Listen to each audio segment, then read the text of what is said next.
Against the cross-state rival Browns, I go with the Bengals over Cleveland. We're back at halftime when Bill Parcells talks about superstitions in the NFL, specifically his own. Some of you are going to see the Browns and the Bengals, others the Patriots and the Bills, but most will enjoy the Oilers and the Redskins, and in any case, we'll see you at halftime. What do you do about superstitions? Sit atop the AFC with an explosive offensive style. Now, coming off a bye week, the Bills need to continue their red-hot ways to get a leg up on the rest of the AFC. Get a leg up. Get a leg up, boy. Yeah, yeah. Get a leg up. What's the matter? Are you shy? Bills quarterback Jim Kelly knows the importance of today's game against the Patriots, a team within their own division. This is one where you don't want a game to slip away because that might mean the difference between home field advantage or playing in another city. So we know each and every game is very, very important.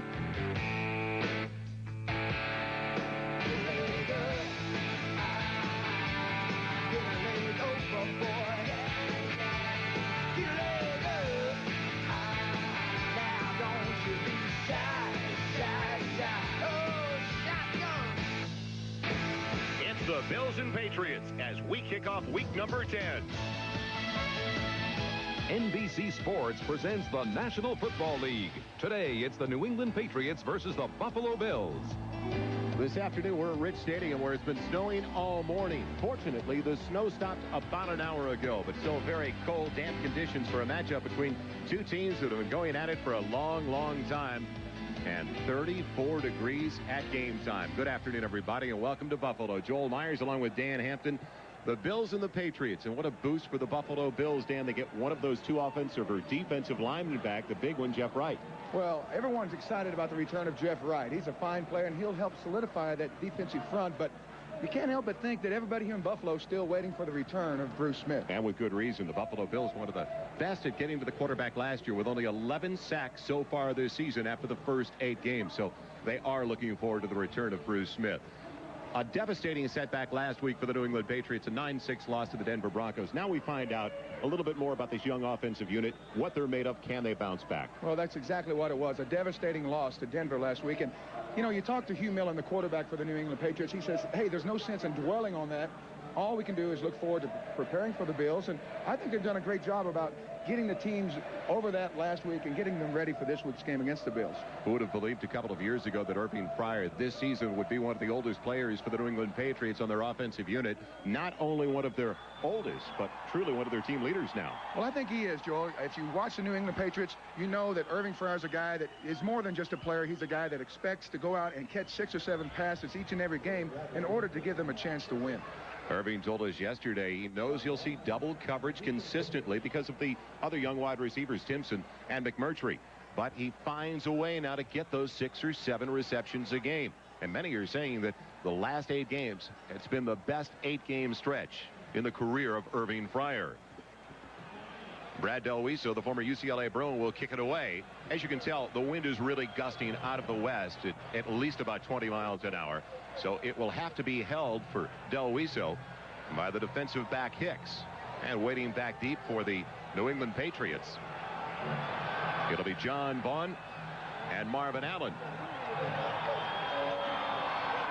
So we're ready to go. The 7-1 Bills kick it away to the 3-5 New England Patriots. And you can tell what the wind has done for Delwiso, as the Patriots will have it 1st and 10 at their own 20-yard line. Hugh Millen making his 9th career start this afternoon in the cold and wet conditions of Rich Stadium. Playing behind a huge offensive line, but a banged-up group. In fact, John Melander gets the first start of the season for him, as he's replacing Greg Ricosi at the right guard spot. Ricosi is out for the year. Leonard Russell, after the first 8, strong argument for Russell as the AFC's Offensive Rookie of the Year. Ivy Joe Hunter also in the backfield. Fryar, McMurtry, the wideouts, and Marv Cook, the sensational tight end out of Iowa, who leads all NFL tight ends in receptions with 45. So it's 1st and 10 for the Patriots at their own 20-yard line, as Russell is the only one in the backfield.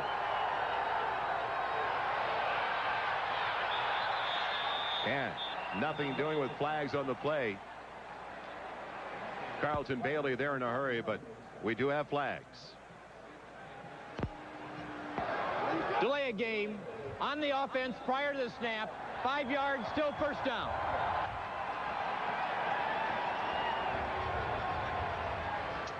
It looks like Millen, the quarterback, didn't get a good snap. You know, it's awful cold today, Joel, and it looks like it came right up his sleeves, right into the old breadbasket.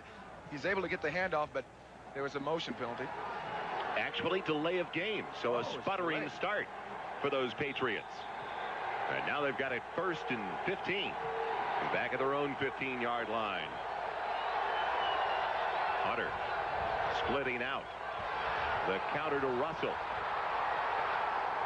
He's slowed down on the corner. Talley making the hit, but Odom slowed him down as he spun out of bounds. And no gain on the carry. The front seven for the Buffalo Bills, they have had problems stopping the run all year long. Lodish does get the start at nose tackle. Jeff Wright, number 91, will be spotted today. The strength, their linebacking group. Talley, Bailey, Conlon, and Cornelius Bennett. Big number 97. In the secondary, Odoms, Jackson, Leonard Smith, the big hitter, and Mark Kelso. So it brings up a 2nd and 15 now for the Patriots back at their own 15-yard line. And I think they're going to try to work on Phil Hansen, the big right end for Buffalo, a rookie. Millen again with problems. Gets rid of it. It's a punt.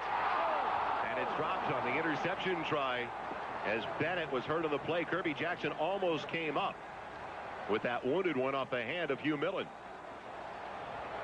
Joe, that's just ugly. I don't know what exactly the quarterback Hugh Millen's problem is, but he's not able to get that ball up and do anything with it. Here you'll see, after bobbling it, oh my goodness, it looks like Bennett has just almost wrecked his knee there. It's unbelievable. Watch this replay here, folks. You cannot believe the flexibility of Bennett. If he doesn't get hurt on this, you'll see him go up the pipe. On that replay, we didn't get it. Maybe we'll show you a little bit later, but it's amazing he's walking now. Remember, on 3rd and 15, he's throwing into a stiff 20-mile-an-hour wind. Sliding and out of bounds, trying to make the reception, Irving Pryor. So on the first possession of the day, it's 3 snaps and out for Hugh Millen and the Patriots offense, and now they've got to punt it away. McCarthy's got to punt it away into that stiff breeze. Well, I don't see much sense in that, Joe. I mean, you know that Buffalo is soft against the run. They can run the ball pretty effectively. They come out and they try a couple of passes after the miscue on first down. They've got to go ahead and try to establish that early. I was a little surprised they were throwing on 2nd down because that 2nd down pass was almost picked off by Jackson. So now Al Edwards waits back at the midfield stripe if it'll even get that far. McCarthy takes the low snap. And it does take a bounce for the Patriots. Edwards bobbles but maintains control at the New England 43-yard line. Richard Tarditz, the former rugby league player from France, who played at the University of Georgia, making the hit. And now the offense for the Bills on the field for the first time today with great field position. The top-rated quarterback in the NFL, Jim Kelly, behind a huge offensive line. A very experienced group anchored in the middle by the superstitious Kent Hull. We'll get to that story in just a little bit. Halloween story. Big Howard Ballard, 340-pounder over on the right side. Thomas, leading rusher in the AFC, and Gardner in the backfield. Lofton, Reed, the wideouts, and McKellar is the tight end. 1st and 10 at the 43. Over the middle, it's the tight end, Keith McKellar, inside the 35, close to the marker. Close to the first down, put down by David Howard, who is subbing the injured Chris Singleton. Well, Buffalo has the win, so you know they're going to throw some quick passes and try to get it established in the air early. New England's been outstanding at stopping the run this year, but near last in the NFL at defending against the pass. 2nd and short. Thurman Thomas has the first down and then some. Inside the 30, close to the 26 of New England. Up front, they've been great. 6th best, this defensive front seven, at stopping the run in the NFL. Their linebackers, the strength. And in the secondary, Hurst, Lepet, Colin, and Fred Marion. And Maurice Hurst playing outstanding football now. In fact, James Lofton said a couple of days ago he considers Hurst the best one-on-one cover man in the AFC now. Carwell Gardner out of the backfield. Gets away from the linebacker, Vincent Brown, and gets good yardage down to the 20-yard line. Put out by Harry Colton, the strong safety. Well, when you see a guy this size, you don't think Carwell Gardner can make a move like this. But watch him make a little stutter step and just basically run away from the outside linebacker. That's a nice play by a big fullback, a guy about 235 pounds. So the no huddle, very efficient early. Thurman Thomas has the first down all the way to the 10-yard line.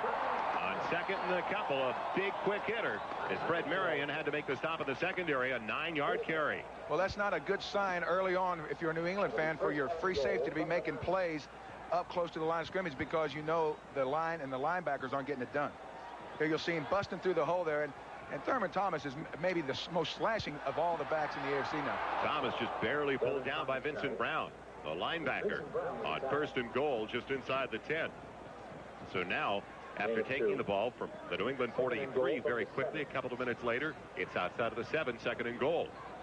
Well, it looked like New England's been stunned since that opening bobble by Hugh Millen. They haven't been able to do anything right here. They're letting Buffalo just pound away at it.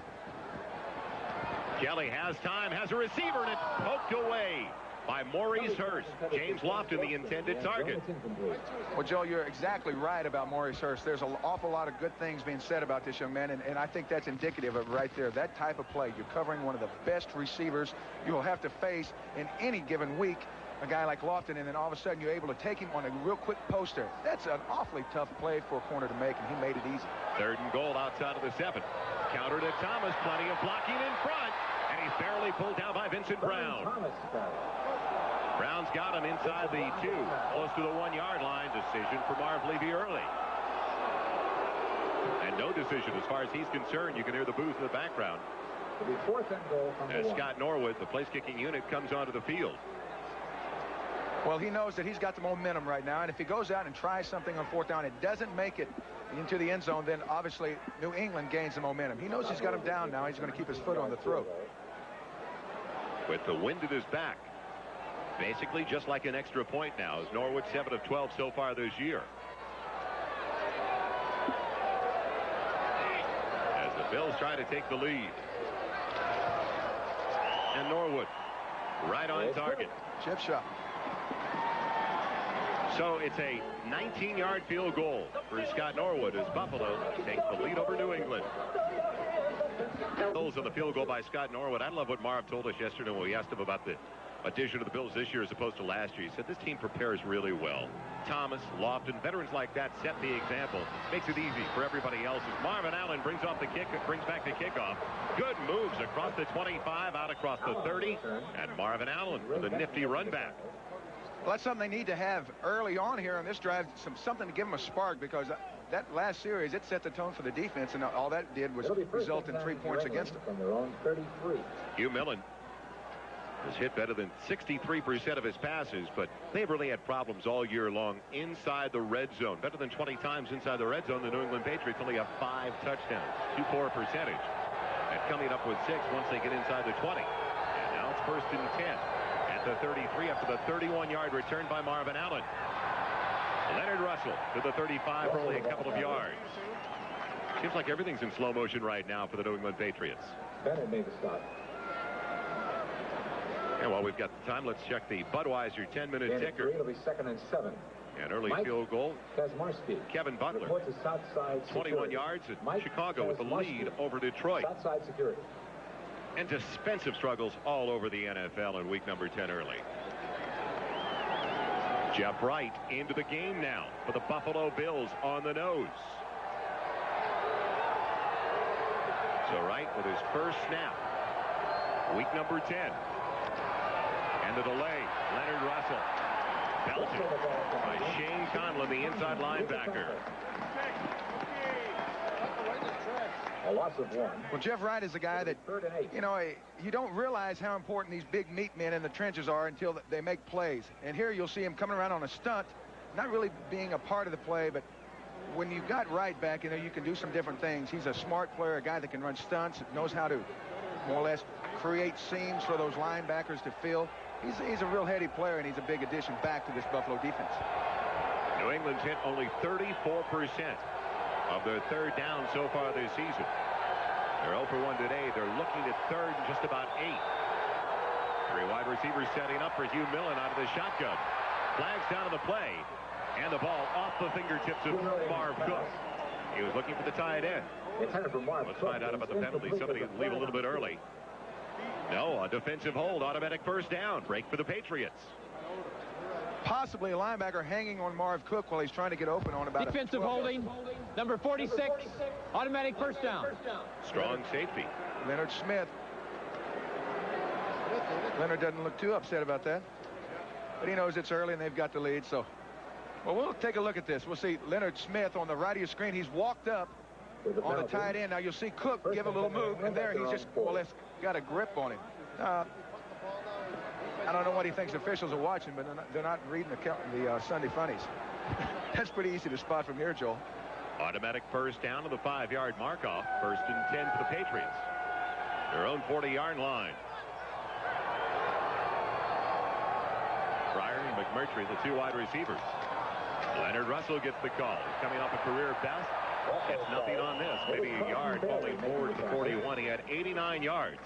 Career high against Denver last Sunday. As they had a season best, the New England Patriots, of 141 yards on the ground. So they wanted to establish it early, especially moving into a 20-mile-an-hour wind and gusting upwards of 25 to 30 miles an hour. Well, Joe, you can talk about establishing a ground game, but you can run plays, but unless you make good yardage and move the chains by running the ball, you're not establishing, just calling the play and running it. There, the linebacker, Bailey, just really forced that play into the backfield. Nothing ever happened. 2nd and 9. Ivy Joe Hunter out of the backfield against the linebacker, and it's complete.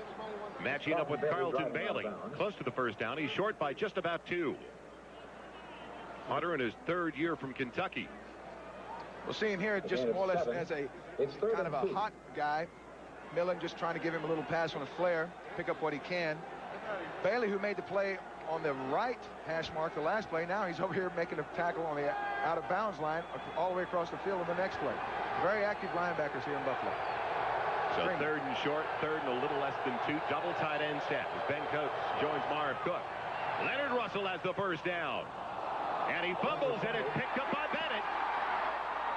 He lost it before he went down, and Buffalo's got it back.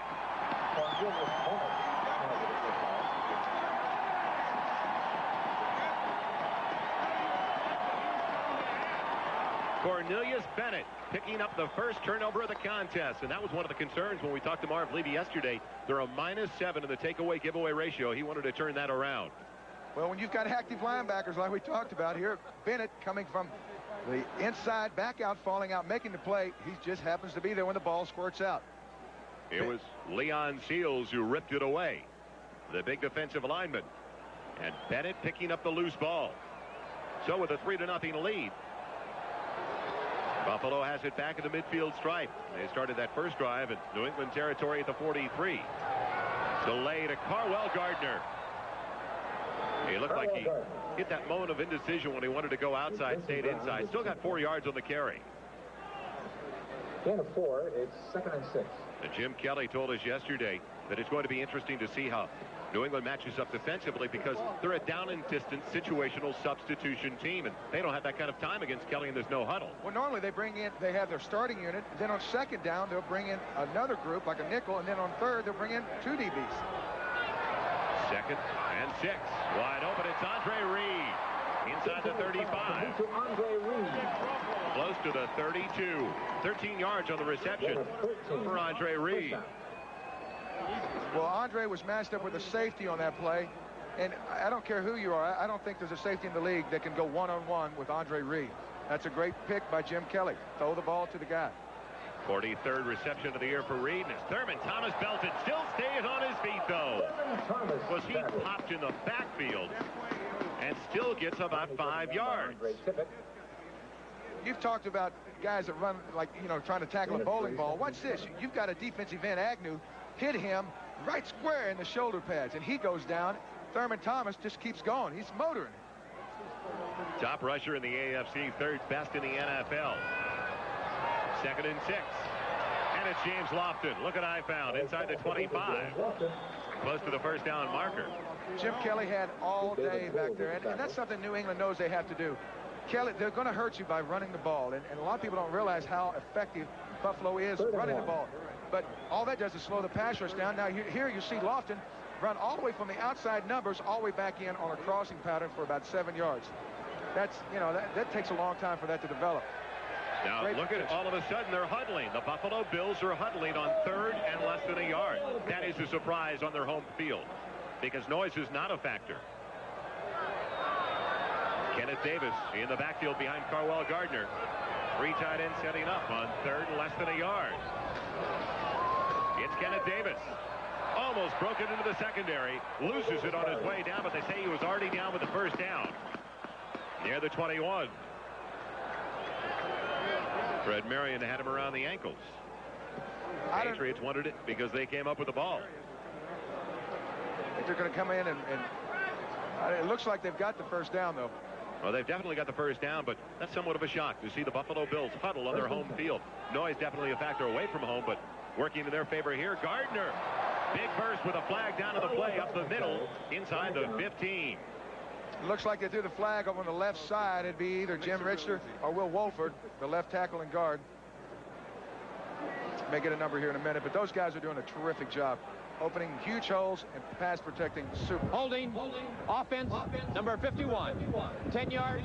Still first down. That'd be Richter, the fine left guard. He's a guy that doesn't get caught much. He's been around a long time, and he's pretty tricky, but looks like right there, more or less pulled down the linebacker. They caught him. Well, Jim Richter is a wormy kind of guy, according to Fred Smerlas, who is back and on the other side for the New England Patriots. He said when he got here, he lined up one day in practice across from Richter, and he had a mouthful of worms. And he came out, and he stuck his tongue out at Smerlas and proceeded to eat all those worms. 1st and 20. Kelly again with all day to throw. A wobbler over the head of Lofton. It'll bring up 2nd and 20. For James Lofton out of bounds. Brad Williams applying the pressure on Kelly. Well, the thing about Kelly, he's so smart, Joel, and he sees the entire field. Here he's watching, he's looking right. He's got his best 2 receivers over there. Reed's got a double. Lofton can't get shook open on the sideline. Great coverage. Smart thing. Throw it out of bounds. Live again. Next down. Boy, don't Patriot fans wish Hugh Millen would have done that last week? Throw it out of bounds. You kind of think he's watching and learning. Kelly for Lofton almost made a great leaping grab inside the 20. He was working on David Poole, who was a member of the Buffalo Bills last year. So if anybody knows the audibles, the system, it's number 27, David Poole. I think you're going to see that matchup an awful lot because Lofton, the guy that he's a terrific player, still has great speed, and he defies the laws of nature being able to play like that. He's going to want to get on those young guys and work on them. Kelly now 3 of 6. Still looking at a 3rd and 20 outside of the 30. Delay to Thomas. Doesn't fool the Patriots. They stay at home. And now it's going to be a long field goal try. But remember, the wind is at the back of Scott Norwood at a good 20 miles an hour. Well, it looks like the offense is still staggering from last week's loss, and it affects them a lot more than the defense because the defense has really done a great job on 2 series when they could have laid down and gave up a couple of easy touchdowns. I'm proud of the defense so far. Norwood hit a 19-yarder, and there's the wind I'm talking about coming out of the west, right behind Scott Norwood. It'll be a 47-yard attempt out of the hold of the backup quarterback, Frank Reich. Norwood beat 2 for 2 on the afternoon. It's drifting right, and he's now 1 for 2 in the early going. So Scott Norwood misses his 6th field goal attempt of the season. And the New England Patriots get a break as still they are only down by 3. I believe the sun is shining when just about 2.5 hours ago you couldn't see your hand in Buffalo. Snow showers, as they called them, the lake effect. And it looked like we were going to have about 2 feet of snow. About 3-4 inches fell, and now decent weather. Windy conditions, though. Leonard Russell across the 35 on 1st and 10. Getting 7 out to the 37. The gain of 7 is the look at the Budweiser 10-minute ticker. Still, that Butler field goal, the difference between Chicago and Detroit. Breach with a field goal early for Cincinnati. Pat Leahy with the same for the New York Jets. How much scoring? I tell you what, Joe, when you get this first snap, where the weather turns cold, the offensive guys take a little bit longer to adjust. Sounds like a former defensive lineman to me. I imagine. Leonard Russell pulling his way, and he's got the first down to the 45. He wouldn't give up on that play. Well, I think New England's gone back to their bread and butter now. They lined up in an eye on that first down and pounded away. Now they're running a trap play, working down inside. Here you'll see that counter gap Washington made so famous. Here, same thing, just pounding away inside now. If Jeff Wright is back 100%, he's going to help against that play, but he didn't help much then. So it's 1st and 10 for the Patriots. They're only down by 3. Their own 45-yard line. 3 minutes and 10 seconds left in the first quarter.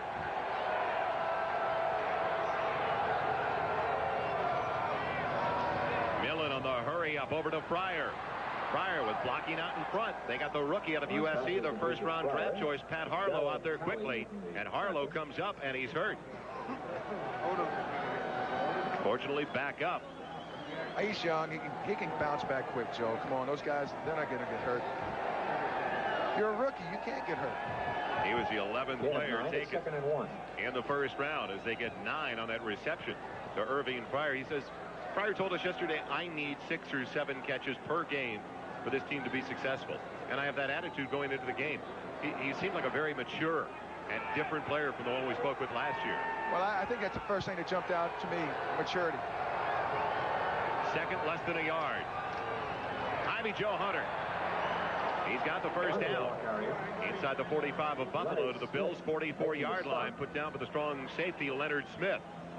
Leonard Smith did a good job there, crashing from the defensive left side, able to go ahead and wrap up the legs, get the back down before the first down. Here you'll see it coming from the top of your screen, number 46. There he is, going ahead and pulling him down. Strong safeties, they like to make those kind of plays. You know, strong safety, they want to get in there and rough around a little bit, rough house, and he likes making those kind of plays. 1st and 10 delay, Ivy Joe Hunter. He weaves his way for 3, down to the 41. Leonard Smith, a little bit into it with Leonard Russell. 2nd and 7. A rookie from Arizona State. Well, in that play, they had Leonard Russell leading on the strong safety, Smith. Usually the guy that gets the worst end of the stick gets up shoving. I'll let you draw your own conclusions. 2nd and 7 at the 41. McMurtry, Fryer, the wide receivers. Breaking out of the backfield, Leonard Russell into the secondary. And a first down for the Patriots inside the 25 to the 22. This is what they did last week, Joel. They just said, hey, forget all that fancy stuff. We're just going to pound away. Talley did a good job forcing the play in the backfield, but Russell makes a great play. There you see Talley, 56, coming from the outside. But Russell just stays with the blocking plan where the play's designed to go right inside that kickout block. Makes big, big yardage. Here you'll see Millen getting out. There, Ivy Joe does a great job getting the force linebacker nullified. Then it's one-on-one with the safety. 8 carries for 41 yards so far for Leonard Russell, the rookie from Arizona State. 1st and 10. It's Russell again. He takes a shot crossing the 20. Shane Conlon does that to a number of running backs around the league. And Russell hits the deck at the 18. Game 3. Conlon made a play a couple of minutes ago where he run down Irving Fryer, one of the fastest guys in the league, from behind. And there he makes the play at point of attack. Now, you know, usually you see those interior linebackers, they're kind of 230, 240 guys, kind of big and burly, making plays right at him. But he showed me something a few plays ago. I knew he could make that last play where it's right at him, man on man. But when he ran down Irving from behind, that's impressive too. And the first quarter comes to a conclusion with a very impressive drive of the Broncos right now in progress for the New England Patriots. 34 degrees. And looking at the first 15 minutes statistics, 50 yards on the ground for the New England Patriots, 45 belonging to Leonard Russell. Well, I think that's the game plan. They want to run the ball, and they know that Buffalo's defense is 27th in the league against the rush. If you can't rush the ball against Buffalo, go home. 2nd and 7 from just inside the 19. Leonard Russell torpedoed by Darryl Talley in the backfield. The outside linebacker got in a hurry. Now that's a big-time play from a big-time player. Talley is the guy that I think has really held this defense together since the departure of Bruce Smith due to injury. Here you'll see him pinch down against that counter gap that's been working so well. That's how you stop it. You force it in the backfield. You never let him get started. And you make those running backs make decisions back there. 56 right there coming from the left of your screen. Big-time play. John Stevens coming to the backfield on 3rd and 8. Just outside the 20. Millen working out of the shotgun. Pressure, and Millen goes down. It's Leonard Smith. Leonard Smith.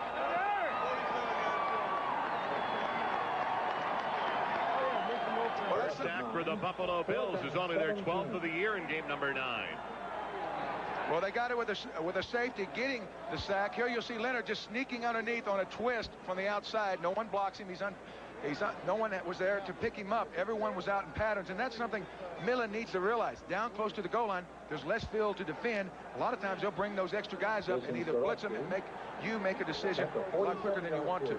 With the wind at his back, Jason Staurovsky is going to try it up. Special teams have had a problem for New England over the last couple of weeks. They've had a couple blocked. It's a 46-yarder, and it goes wide left.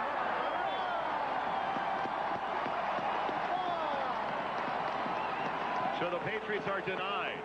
After a very strong drive, especially on the ground, they failed to capitalize. Staurovsky goes wide left, and still a 3-point Buffalo lead. Missing a bit. Cornelius Bennett just wants to remind him. No. Yeah. First and 10 for the 29. Thomas run down from behind. Thomas, the ball carrier. Garen It Ferris. was Marion Hobby getting him from behind. So number 60 came from behind. We check the ITT 10-minute ticker. A lot of changes, as you can see on the scoreboard. Well, they did get a Chris Jackie 53-yard field goal, the Green Bay Packers, to tie it up with the Jets. No huddle, no ticker. And Kelly popped at the 25, a sack for the Patriots. Garen Ferris getting into the backfield. Well, that's a sack for Garen Ferris, but you have to think that those New England defensive backs did their job so well. Kelly had nowhere to go. Usually the ball would be gone about right now. Still covered. Kelly says, well, let me see if I can get out.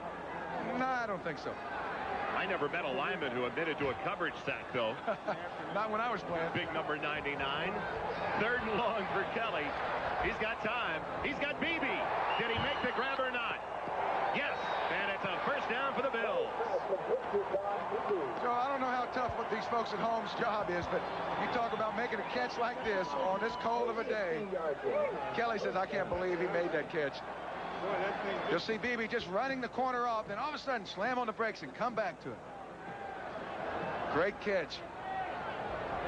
You could throw about 100,000 balls out there. I would never catch one. Thurman Thomas never gets out of the backfield. No gain on the carry. And it was Andre Tippett, the outside linebacker, who put down the running back.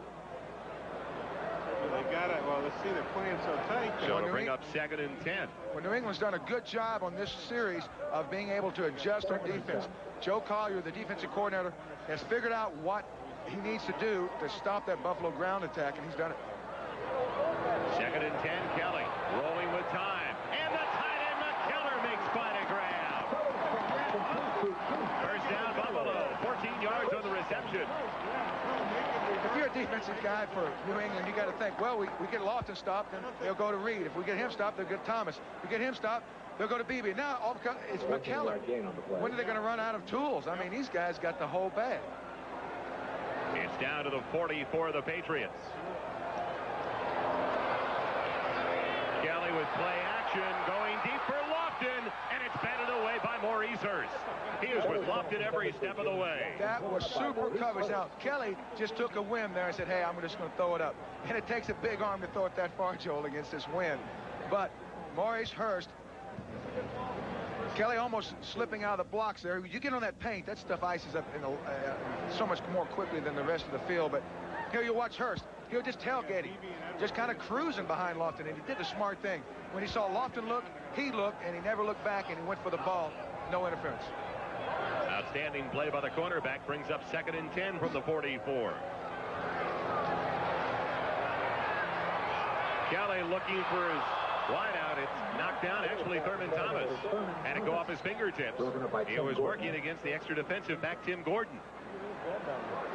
And Gordon's been a nice acquisition, a free agent signing for the New England Patriots.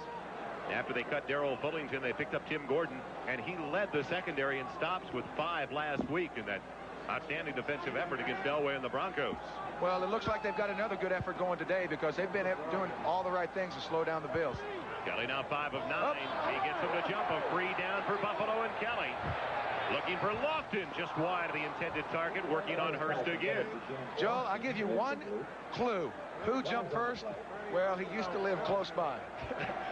Freddie Smerlis is in the game, lined up on the nose, and I guess Jim Kelly, knowing Freddie the way he does, said, hey, let's see if we can get him off. Defense, offside, number 60, 5 yards, still third down. It could have been Burles. It could have been a couple of others. They called it on Marion Hobby. Look at Freddie over there pointing at him. Yeah, it was him. It was him. I was watching Fred that time. You'll see him right in the center of your picture. He's oh, Freddie. You talk about a character. More than just his playing, I think New England players like his personality. He's a great addition for them.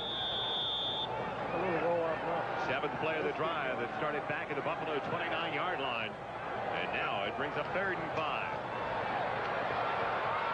Flag down to the play as it looked like Marion Hobby was held. Kelly will run for the first down, but it, I believe, will be brought back. It was thrown by the referee where you normally see that holding call. Well, I don't know for sure, but it looks like the left tackle Wolford was doing a good job on the defensive end until Kelly decided to rush, try to get out of the pocket, and then it looks like he may have nabbed him a little bit, but we'll see. Offensive holding, number 69, 10 yards, still third down. Well, Will Wolford, I think, is one of the finest left tackles in the game. He and Richter make an awfully good combo there on the left side. You'll see him right there. He's working on Marion Hobby. Now, he's got him blocked. Now, all of a sudden, looks like Hobby spun. Boy, I don't know what's wrong with that. You can't draw that up any better as an offensive line coach. Hey, that's perfect. Nobody's getting a freebie. So now 3rd and 15. Back at the 49. Kelly with plenty of time. Looking for Lofton. And it sails out of the hand of Jim Kelly. They were working on Ronnie Lepet. So Jim Kelly and the Buffalo Bills doing well right now, basically between the 220s. They've got a field goal from Scott Norwood. Also had one by Norwood, a long try, go wide. Top-rated quarterback in the NFL leaves empty-handed after that last series. And the holding call cost them a first down well inside the 20-yard line as Irving Pryor waits for the punt from Chris Moore.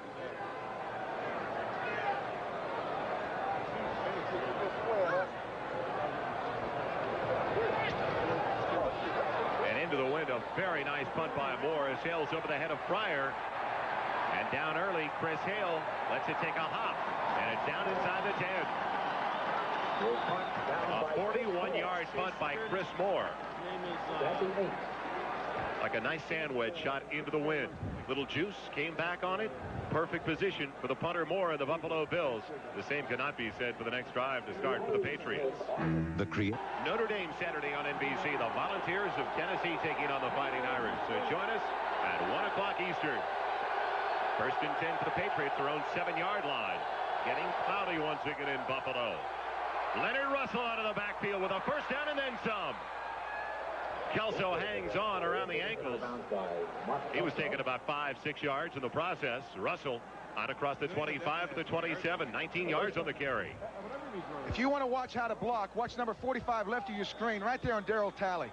Now, Talley does a good job of stuffing him, but when you can get a fullback to lock up an all-pro type player like Talley and spring a back through there, you know what you're doing. And I'll tell you what, Leonard Russell is taking advantage of those blocks. This is the 4th possession of the first half for New England. Leonard Russell with good blocking out in front again across the 30 to the 31-yard line for a gain of close to 5, put down by Lodish and Cornelius Bennett. Opportunity for the ITT 10-minute ticker. We ought to try to sync these tickers up whenever the Patriots have the ball. No time when the Bills have the ball. 7-3 lead. The Lions get the lead for the first time over the Bears at Soldier Field. Washington on a low Miller field goal with an advantage over Houston. Tampa Bay on the board first. At Minnesota, where they're still thinking about baseball and 24 inches of snow. Snowplow. Second, a little more than 5. 3-0 lead for Buffalo. 9.5 minutes left in the first half. Inaudible. Russell pelted by Bennett. And he does not get back to the line of scrimmage. He loses a yard, Dan. Well, New England's offense is very effective when they know what they want to do. If they can go to the line and say, okay, we're going to run this play, and the defense is something they feel good about, they can make it happen. There, Hugh Millen called an audible. Now you'll see, Ivy Joe, he doesn't make the block that he made the play before, letting Bennett knife under there for a big play in the backfield. Now, I think that more than anything else, as an offensive player, you've got to have your mind made up before you have to snap the ball and get into action. And there, I don't think Ivy Joe knew exactly what he had to do. Well, it's like Hugh Millen told us yesterday, we really don't have an audible system, but we do have a check with me. So we can make some changes, but not many. Not many, just maybe 1 or 2 per series. 3rd and 6 from the 30. Millen going for Pryor, almost got it in Buffalo territory. Chris Hale, a former USC Trojan in his 3rd year defending on the play. 26 is here. But again, they were starting to put that pressure on Millen. Well, they're coming. You'll see here they've got the blitz right up the middle with Smith. There, the offensive line did a good job picking them up. So now a punting situation again for Sean McCarthy, this time with the wind at his back. His first punt early in the first quarter. Into a good 20 to 25 mile an hour wind, which is still gusting, but this time from the west and behind him. Al Edwards waiting back at the Buffalo 25-yard line. High snap. McCarthy gets it down. What a break for New England. And it takes a Patriots roll, a big-time New England roll. Are they blowing on the ball as a group right now? It is still rolling. All right, somebody park a car at the goal line. Don't let it go in. Unbelievable. Is this pro football or pro bowling? Well, we're close to Canada. It may be curling. A 67-yard punt by McCarthy, and doing a great job to pull down a high snap. 8:09 left in the first half. Buffalo gets it back as they cling to a 3-point lead with the ball back at their own 3-yard line. Who is blowing the best out of this group? Now, instead of punting, that's almost like a downhill punt with the grain. Well, I think he read the grain perfectly on that one. A little extra something for the caddy on that punt. Down to the 3-yard line. So after New England gets the first down of the run by Leonard Russell after starting with the ball at their own 7, they got out of the hole with a huge punt with the wind at his back for Sean McCarthy. 1st and 10 for Buffalo. Thomas, the only one in the backfield. Thurman Thomas with a first down. And he's outside of the 20, near the 25-yard line. Huge hole over the left side. Gain of 22 yards. Buffalo won with the 2 tight end set. They just lined up and said, hey, we're coming right at you. Here you'll see 55. It's number 59. Vincent Brown get tied up with the offensive left tackle, Wolford, springing Thomas. Yeah. Great block by big Will Wolford. 22 yards for the leading ground gainer in the AFC. He gets the call once again. And he's put down by the nose tackle, Tim Goat, in a hurry that time. Crossing the 25 to the 27. Only getting a couple on the carry. Well, Tim Goat had a super game last week. He had about 8 tackles, and he was pretty much the guy that made it happen interiorly for the New England Patriots. They stopped Denver cold inside, and Goat had a great day. Goat jumping offside. A free down for Kelly and Thomas. Now there's holding. Reverend Thomas, the ball carrier. And Thomas only gets about 3 out to the 25, or make it the 30-yard line, rather. But it will be a 5-yard mark-off with Goat jumping. Was he thrown off, though, possibly? Oh, I don't think you'll ever get many of those calls unless you get the whole defensive line going and pointing at the same time. Defense, offside, number 72, 5 yards, still 2nd down. Goat, a 4th-round pick back in '88 out of North Carolina. That entire defensive front with a stellar effort last week on their home field against the Denver Broncos. Well, Goat will have to play super today because I think he's playing against the best center in the game right now, Kent Hull. The Buffalo Bills center, he's as good as they get. And now second and short. Second, just a little more than 2. Counter to Thurman Thomas. Big Howard Ballard leading the way. Get out of the way. Is that a mismatch? Ballard on Maurice Hurst. Thank you. It's about 190, maybe 200-pound difference there. And someone's hurt. Now, we're going to look at this again. Now, Thurman Thomas is a super football player, great running back. But I think I can make a first down here. It's a counter. You'll see the right guard and tackle Davis, and then Ballard, number 75 there, just kind of shove Hurst out of the way like you could push a folding chair out of the way in a movie theater. Penalty, though, against Buffalo. He's hurt. He turned around and That negates the run. Penalty, 2nd and 12. Believe it or not, they're calling a hold on the Bills. And was it a hold? Man, you talk about mismatches. Football's a game of mismatches. Look at this guy. Ballard right there, number 75. Man, it was a hold. He's a fine football player, but he is big. So now it's going to bring up 2nd and long. Followed 2nd and 12. Pressure on Kelly. And was it taken in with a flag down the play? Yes, taken in by James Lofton. An incredible grab. A yard short of the first down. I waited for the officials to come in. Well, the side judge said no, but he was behind the play. He didn't have a good view. Anyone else should say, well, I don't know, but James Lofton. Oh, what's defensive pass interference. Number 27, automatic first down. Did not matter. They call it on David Poole. Penalty, 1st and 10 at the 34. And a reminder, at the conclusion of today's contest, we'll be presenting the Avis We Try Harder Award. It'll be given to the game's MVP. So 1st and 10 on the pass interference call at the 34-yard line. Kenneth Davis cutting it back to the 40-yard line.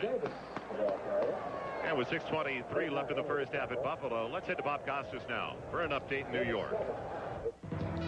Joel, the Browns have won half of their 8 games. The Bengals winless in 8 starts. And today, in the Battle of Ohio, the Browns take a 7-3 lead early in the second quarter on this touchdown run by Kevin Mack. Let's go back to Joel Myers. Kenneth Davis on the carry once again. And on 2nd down, it breaks out, flags into the air. Fred Marion got into it. And was it that future WWF wrestler, Mitch Barrett? It was. The trained assassin. I loved it when you asked Barrett yesterday, who are you patting yourself after in the WWF? And I'll get to that in a second. Personal foul. Number 59 defense. 15 yards. First down. They call it on Vincent Brown. 59 on the offense is Barrett. But when you ask Mitch who he patterns himself after in the WWF, because he wants to be a wrestler someday, he said, what are you talking about? He goes, they broke the mold. I'm the man. Reminded me of what Elvis said when I said, who you sound like? He said, I don't sound like nobody. It's a first down for Buffalo. So the personal foul going against the linebacker Brown. 1st and 10 at the 44-yard line. Thurman Thomas just barely tripped up by Brent Williams, the defensive lineman. And a chance to check the ITT 10-minute ticker in about 10 seconds with the no huddle. Washington on the low Miller field goal. Detroit on a touchdown pass by Eric Kramer with the lead. Another Chris Jackie field goal. The Packers on top. You heard Bob Costas talking about Cleveland's touchdown. And still 3-0. Buffalo on top of New England with 5:20 left in this one in the first half. And it's thrown out of the reach of McKellar, the tight end. Fred Marion defending. Well, David Howard came on a blitz that time untouched.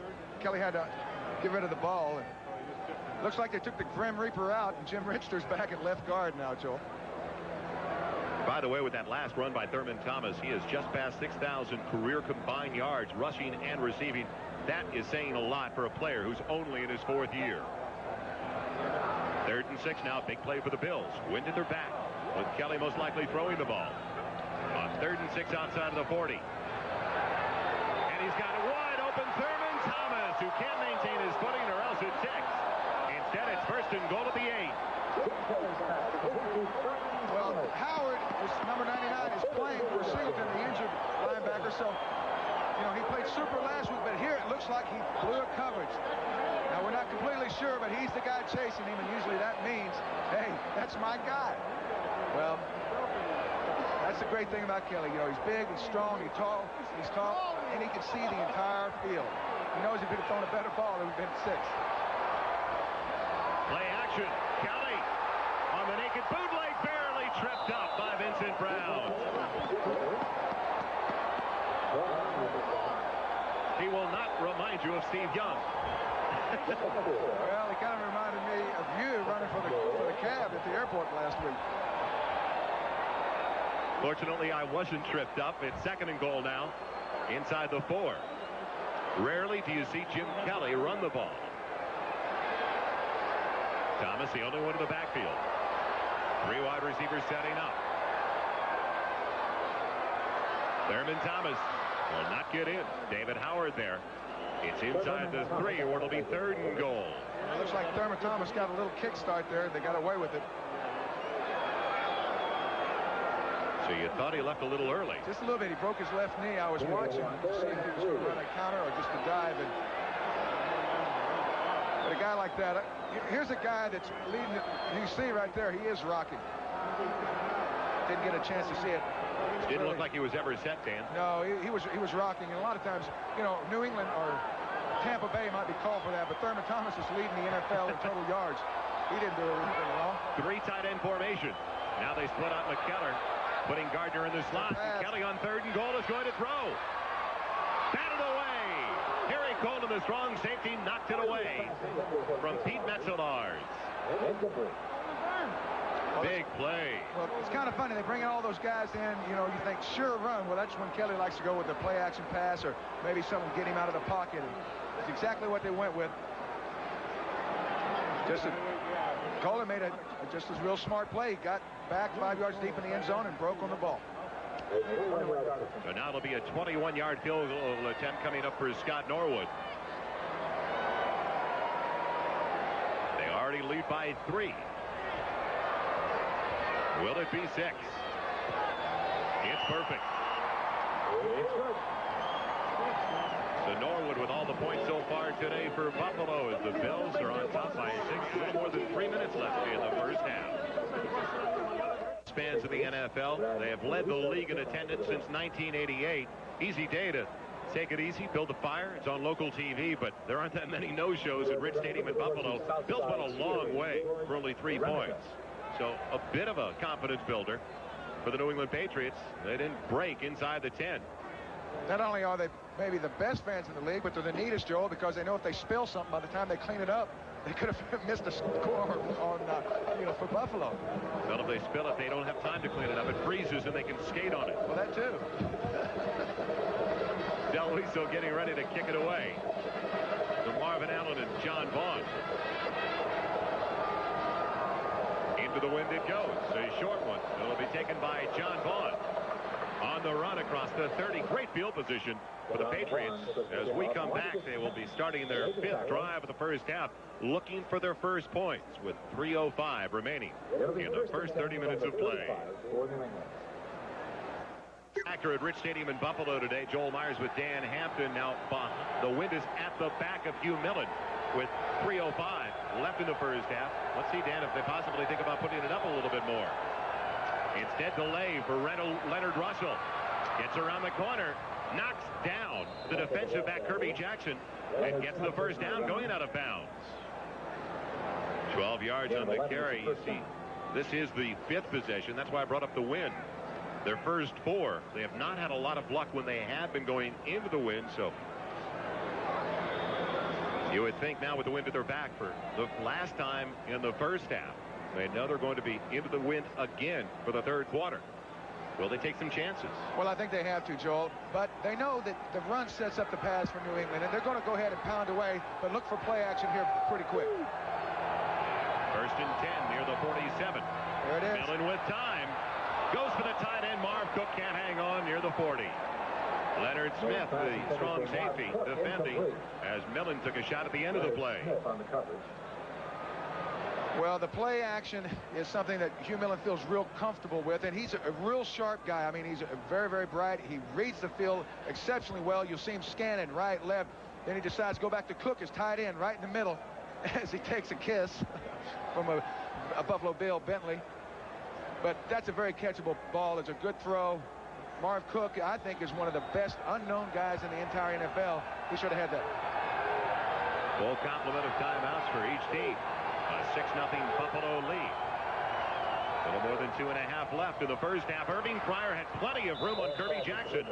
And I believe he's got the first down, yes. Inside the 43 to the 42, put down by Shane Conlon and Kirby Jackson. Well, Irving Fryer is a guy that has matured so much, and we've talked about earlier in the program, Joe, but there, that shows you. Right there, he knew that he would be in single coverage with the linebacker sliding out. Now, Conlon came out to cover him underneath, but Millen was smart enough to know that what he was going to do is push the corner off, turn around, and Millen fired the ball to him for the first down. That's great execution by quarterback and receiver. We have reached the 2-minute warning in Buffalo. Be right back as the Patriots are in Bills territory, down by 6. Sports facts, and when was the last game the Bills lost at home on NBC Sports? We'll have that answer for you in just a couple of minutes. And don't forget, right at the end of the first half here at Rich Stadium, it's the Domino's Pizza NFL Live halftime report with Bob Costas and company. But right now, big chance for the Patriots. They've got it, 1st and 10. Near the 42 of Buffalo. They've already got 84 yards on the ground in the first half. Millen will go to the air, though. The quick one for Fryer, who drops the ball. And did he ever have a cushion on Kirby Jackson, who would slip down? And while we have a chance, it's the ITT 10-minute ticker. Field goal for the Oilers, tying things up at RFK. Detroit maintains that lead at Soldier Field. San Francisco on the board first. At Atlanta, the 4-4 49ers looking better. Another touchdown, another Kevin Mack run for the Cleveland Browns. Green Bay still on top of the Jets by 3. 2nd and 10 from the 42.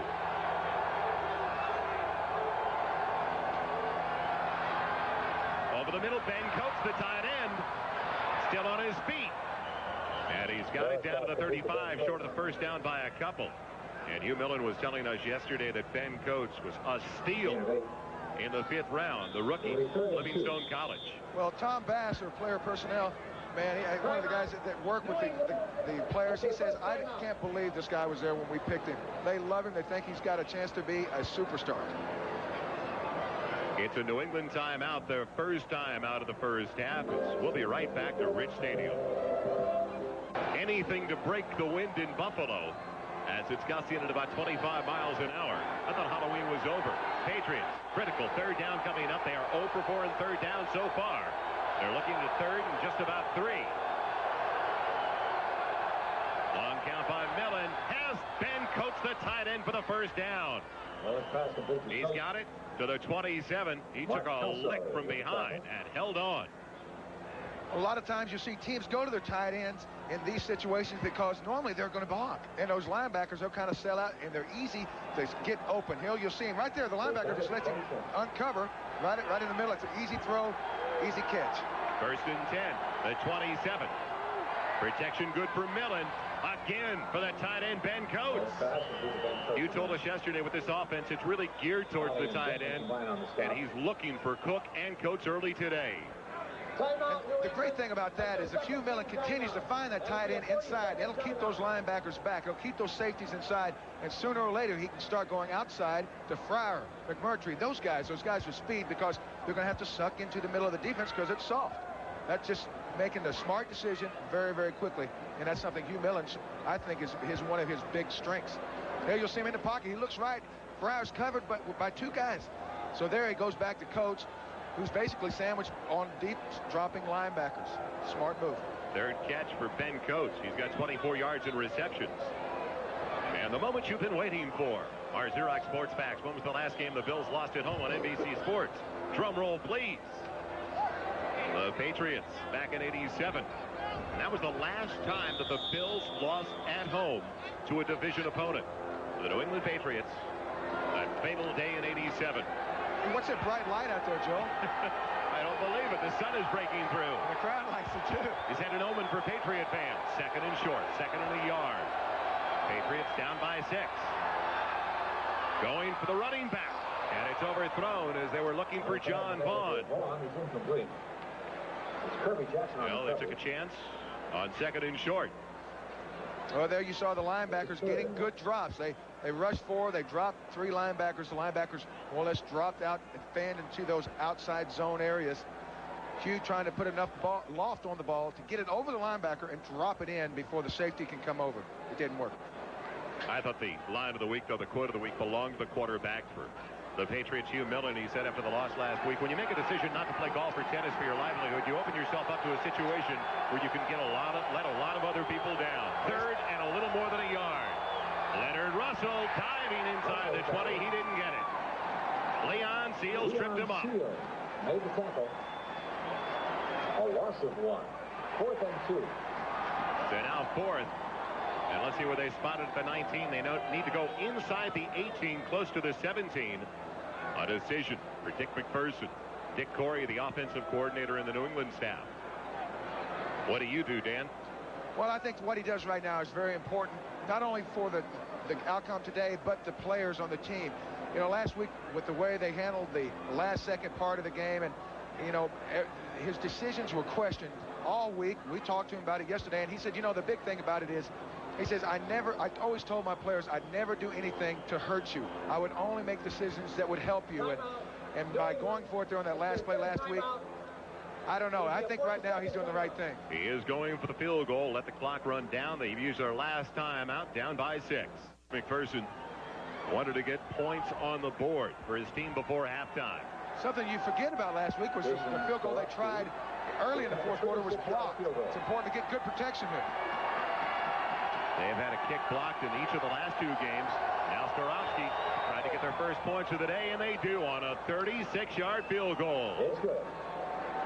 So on a drive that started back at their own 35, nice mix of pass run, and especially featuring the tight end Ben Coates, as Staurovsky comes through with a 36-yarder, and now it's only a 3-point margin. Well, the sun is back in now that the Patriots got the sun out, got their points. They're back within 3 with the 36-yard field goal from Jason Staurovsky. Well, the big part of the game so far has been the fumble by Russell. That's the only difference. It'll be Don Beebe bringing back the kickoff of Staurovsky, the line drive effort. And Beebe across the 30, going down with 1 second remaining in the first half. You know, Joel, I think in a situation like this where you have 1 second to go, you ought to have an offensive lineman call the play. You want to run block, you want to throw it deep, you want a quick kick, you want to play fullback. What do you want to do? Do something. I mean, what's the chances of scoring? Hey, they ought to have Howard Ballard play quarterback and see if anybody on New England's defense can tackle him for a sack. I think that would be a hoot. Hey, who wants to tackle a 350-pound quarterback? Come on, step right up. Well, they won't go to the tip drill, throwing the ball into the wind. They'll take 1 snap and head to the locker room. And a very positive start for the 3-5 New England Patriots. And there is your choice for quarterback, Howard Ballard. Even his pants look hungry. The Bills lead it by 3 over the Patriots in an early battle of the place kickers. When we come back, we'll be back with the Domino's Pizza NFL Live halftime report right after this word from the National Football League and a message from your local station. The Bills on top of the Patriots at the intermission, 6-3. In Buffalo, we've got a battle going on against 2 old AFC Eastern Division rivals. The Bills leading the Patriots. And let's join Bob Costas now for the Domino's Pizza NFL Live halftime report. This is the Domino's Pizza NFL Live halftime report. Brought to you by Domino's Pizza. Nobody knows like Domino's how you like pizza at home. Okay, Bob Costas with Will McDonough and Bill Parcells here in the studio in New York. We welcome those of you who watched the first half of the Patriots and the Bills, and of course those of you who've watched the Oilers and the Redskins. It's 6-3 in both games. The Oilers with the lead at RFK. Let's go to the sidelines there and rejoin O.J. Simpson for his thoughts on the first half. Juice? Well, Bob, you know, out here they were saying that this was going to be a preview of this year's Super Bowl. It was more like the review in the first quarter of last year's Super Bowl, with the Redskins keeping the Oilers' high-powered offense off the field. But the Oilers made a very interesting adjustment in the second quarter. What Washington was doing is playing a very deep zone. You can't even see their safeties on your TV screen. They're playing so far back. Their linebackers were active at the line of scrimmage. When the ball was snapped, they were running way back. What they were keeping Houston from doing was completing that 20-yard pass to their wide receivers. I think Moon only threw 2 passes in the whole first half over 20 yards. Well, what Houston did at that point is they started using Lorenzo White. I think he's been the most valuable player in the first half. He's made some great blocks, great pickups, and what he started doing was running those little option passes out of the backfield, a couple of screen passes, and that has forced Washington to bring their linebackers up now. So I expect in the second half, Moon will be able to throw the ball 20 yards in, 20 yards out to his wide receivers. So it's up to Washington to make the adjustment now. O.J., thanks a lot. The second field goal for the Oilers, of course, came after the Lamar Lathan interception. Prior to that, both field goal drives were 17-play affairs. Washington held the ball for 10:36 before Lohmiller connected from 21. Then going 81 yards in 17 plays, holding it for 9:38 before Howfield of Houston tied it at 3, and then off the turnover, Houston is able to take the lead 6-3 just before halftime. Bill? Both teams trying to get something established. Washington, quite obviously, with the running game, and Houston, as O.J. said, with the short pass to the backs. I agree that that Houston did make that adjustment with O.J. that O.J. was talking about, but I don't think Washington is going to change too much. Don't forget, Oilers' high-powered offense. Now, they only have 6 points. Washington's playing pretty just about the way they want to defensively. Willie? All year long, people have said, how good is Houston? Well, they always said, how good is the Houston defense? And I think you've seen it here today. They're playing a high-powered team, and they're playing very well. Yeah, we've heard about Richie Pettibone as the defensive coordinator for the Redskins. Jim Eddy has to be pleased with the work of his group for the Houston Oilers today. Well, they've done what they had to do in this game, is put a lot of people in the face of Mark Rypien. All right, let's take a look at some of the other scores from around the league. Both Detroit and Chicago are 6-2. They're tied for the lead in the NFC Central, and it's the Lions with the lead in this game at halftime, 10-3. 20-mile-per-hour winds, below 0 wind chill at Soldier Field. The Lions with the lead by a touchdown. In the game some of you are watching, Buffalo, which has won 15 consecutive games at home and 30 of their last 32 at Rich Stadium, leading by only a score of 6-3 over the Patriots. Now, the Bills average 40 points a game this year at home, but Joe Collier's defense for the Patriots hasn't allowed more than 24 points in any game. And the 3-5 Patriots have been competitive in almost every game they've played, and they're within a field goal at intermission in this one.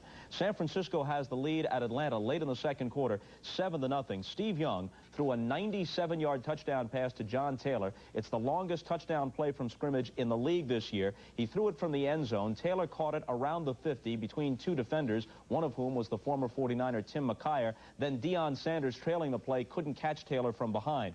Chris Miller has bruised ribs. He's gone out at quarterback for the Falcons. Billy Joe Tolliver is in, and the Niners lead 7-0. In the Battle of Ohio, Cleveland has the lead at Cincinnati, 14-10. Late in the second, Harold Green, the young running back for the Bengals, 9 carries for 106 yards already. Green Bay and the Jets, a tie just snapped there on an O'Brien touchdown pass to Chris Burkett, so the Jets have the lead, 13-6. And Tampa Bay has a halftime lead at the Metrodome over the Vikings on a 49-yard field goal by Steve Christie. The score there is 3-0 in favor of the Bucs.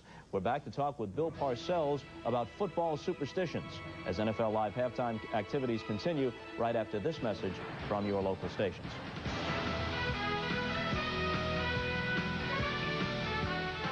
Live halftime report brought to you by Domino's Pizza. Nobody knows like Domino's how you like pizza at home. Okay, with Bill Parcells, Bob Costas back at our NFL Live studios in New York. Now, with Halloween still a recent memory, we thought it might be an appropriate time to discuss football and superstition. For all his meticulous attention to detail and hard work, Parcells here incorporated a fair amount of superstition into his coaching. We'll start now by hearing from Bill's former defensive coordinator, now the Browns head coach, Bill Belichick. In Bill's office, he had a lot of elephants in his office on his desk, and their trunks were all turned a certain way towards the door or towards the window. I don't know, whatever brought him good luck. And Bill did things routinely, and when those routines worked, then he would stay with them. So if we didn't practice on Saturday and then won the game, you could bank on the fact that next Saturday we wouldn't practice. Think most coaches and players are like that? They have some kind of superstition? Oh, I think so.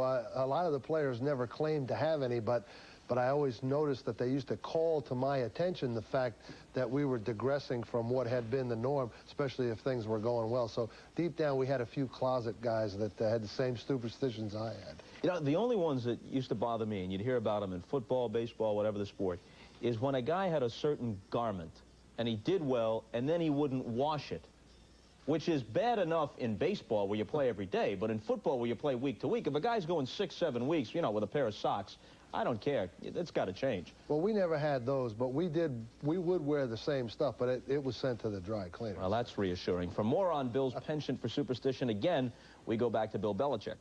Who would be the first guy in the locker room, or where he would sit in the locker room, who he stood next to in the national anthem. I think that was a big thing, that when the wrong guy stood to him, he clubbed him over the head and told him to get out of the way because he wasn't supposed to be standing there, you know, stuff like that.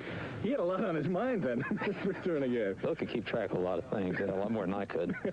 Did you have an assistant in charge of superstitions? A guy with a clipboard keep track of them? No, it's just the coaches and the players got to know them. You know, you don't pick up pennies with the heads up. And that sideline thing, for a number of years, I had my captain always stand next to me on the side of Harry Carson. He couldn't win a coin toss, so I knew every time I sent him out from there we were going to lose the toss. You know, we had a little advantage. We could plan ahead. Step on a crack, you know, break a witch's back.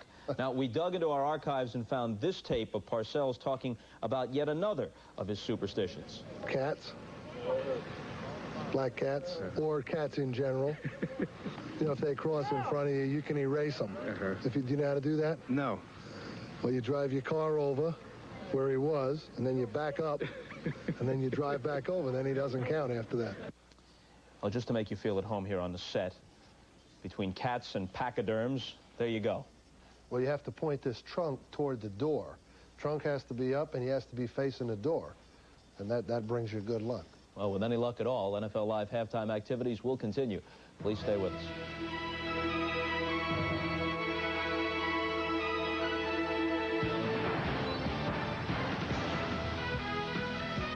It's halftime with the Bills leading the Patriots 6-3 in a battle of the place kickers so far. The elements have so much to do with what has been going on, though, Dan, in the first 30 minutes of play. The wind out of the west gusting a good 25 to 30 miles an hour. And the stats basically even, especially on the ground, where New England's done a good job. Most of those 83 for Leonard Russell. Well, Russell's running the ball very strongly, and I think he's getting an awful lot of help from his offensive line. What they're trying to do is, well, let's just take it right to that Buffalo front. But you also have to look at Buffalo. I mean, they're rushing the ball almost as well, and I think basically it all boils down to, on a cold, blustery day like this, you're counting on your offensive line, and so far the offensive lines have been able to knock people off the ball and yet protect the quarterbacks when they had to pass. Now the wind is going to be at the back of Jim Kelly for the third quarter of play, as Kelly was 6 of 14 for a total of 91 yards, way below his average for the first 30 minutes of play.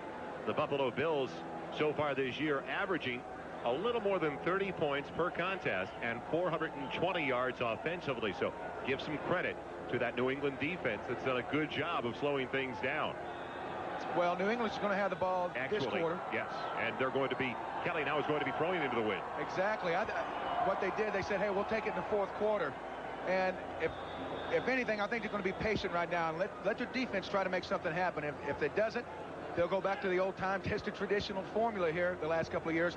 Let Jim Kelly win it on offense. Patriots have always been a thorn in the side of the Buffalo Bills. In fact, going all the way back to the beginning of the series, these two old AFL teams, in the 31 meetings in Buffalo between the Patriots and the Bills, the record is 15-15 and one tie. Well, I think the indicative game we could look at is last year when New England was awful. They didn't get beat by Buffalo into the last seconds. It'll be Don Beebe bringing back the second half kickoff. And he's spun around by Tardis. Finally put down, crossing the 20. But Tardis got down there early on the special teams to make the play.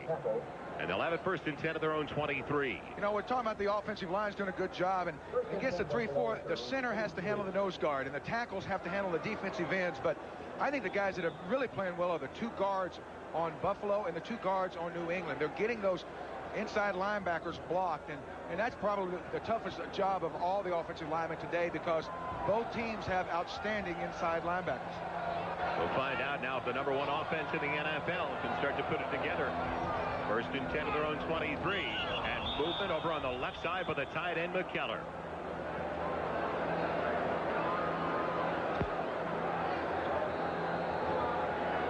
An ominous beginning, to say the least. Offense, prior to the snap, number 84.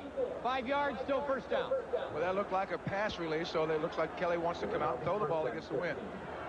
No, I mistakenly said pass. No, he's going to go ahead and fire out. They're going to try to run the ball like I thought. I'm just going to try to keep it on the ground, let their defense try to make something happen. Well, now they go to 3 wideouts. Into the wind. It's 1st and 15. It'll be the lay for Thurman Thomas. Huge hole up the middle. Across the 25. He's at the 29-yard line. So, Dan, it looked like they spread that defense and then go up the gut. Well, that's exactly what they did. You know, a lot of times you can get those outside linebackers to walk off. There you see Tippett way outside. Those inside linebackers kind of have to worry about those deep drops. All of a sudden, you pop a good back like Thurman in there, he can make a lot of yards. 2nd and 4. Thurman Thomas put down. Vincent Brown spun him around. David Howard with the tackle. Out across the 30 at the 31. It'll bring up 3rd and short. 3rd and 2. The comparison between the two running backs, Thurman Thomas, best in the AFC on the ground, 71 yards so far. The thing about that comparison is Russell's a rookie. I mean, if he's not rookie of the year, I don't know who is. 3rd and 2 there, 3 of 7 and 3rd downs, and that familiar crossing pattern for Andre Reed. There he goes. Inside the 20, he's bumped out of bounds. Down at the 14-yard line.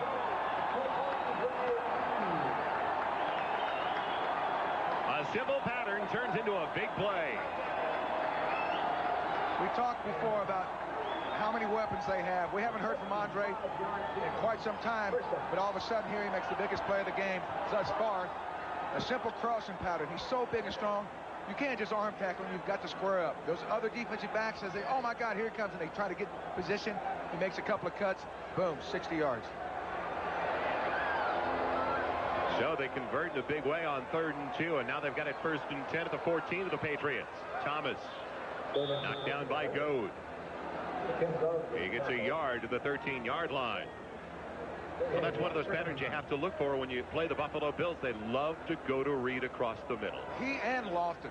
You know, BB's the guy they like to push corners off with the speed, but Lofton and Andre Reed are so big and strong, they're not scared of going in there where a safety can get a good shot on them.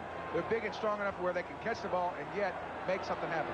2nd and 9. Can they stop them inside the red zone? Kelly with all day has done. Beebe, touchdown.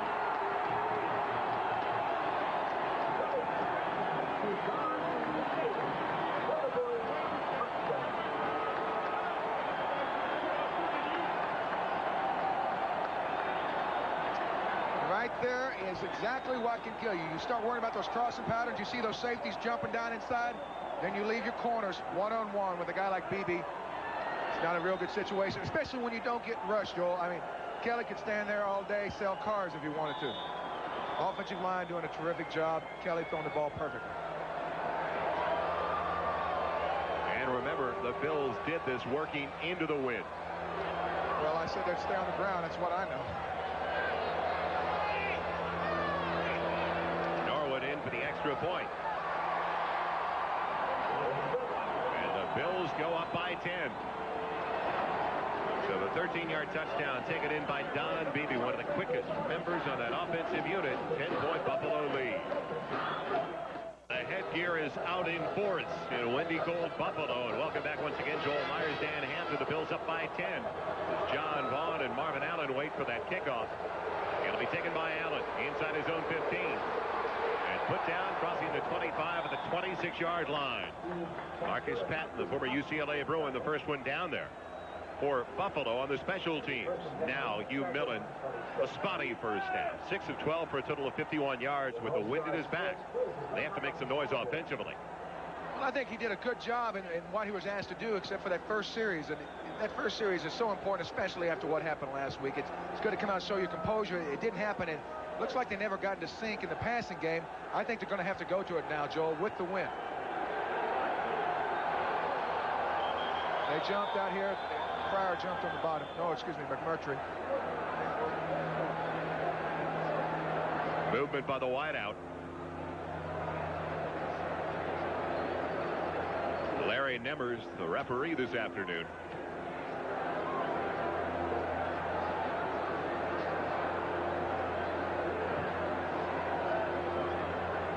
Talking about the officials, I think they've done a fine job up to this point, Joel. And, you know, that's a great thing about officiating. You can either stay out of it and let the players decide the game, or you can get involved. And a lot of people think they maybe sometimes they do get too involved. I think this has been a well-refereed contest so far. Well, now you've mentioned them. You've really done a number on us.